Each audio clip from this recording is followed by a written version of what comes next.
Hello, everyone. Today, I will show you how to optimize your LinkedIn profile for hiring managers in 2026. Many people think just having a profile is enough, but hiring managers quickly scan profiles, and small changes can make a huge difference. First, focus on your headline and About section. Make it concise, role-specific, and highlight your unique value. For example, marketing manager, SEO, content strategy, lead generation, driving business growth. This immediately tells the hiring manager who you are and what you do.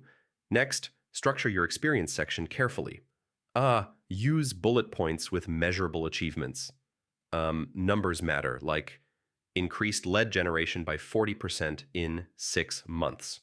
Hiring managers love results, not just responsibilities. Then highlight skills that matter.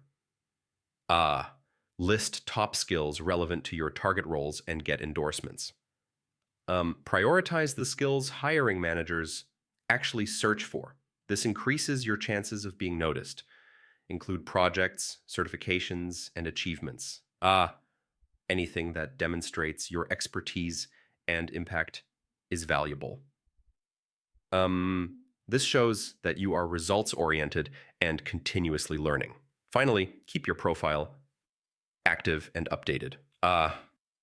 Engage with relevant posts, comment thoughtfully, and show your knowledge in your field. Hiring managers notice candidates who are both qualified and active. So yeah, craft a clear headline, measurable experience, prioritized skills, highlighted projects, and stay active. These steps make your LinkedIn profile optimized for hiring managers in 2026. Thanks for watching. Do like this video, subscribe to the channel, and comment below if you have any questions. See you in the next one.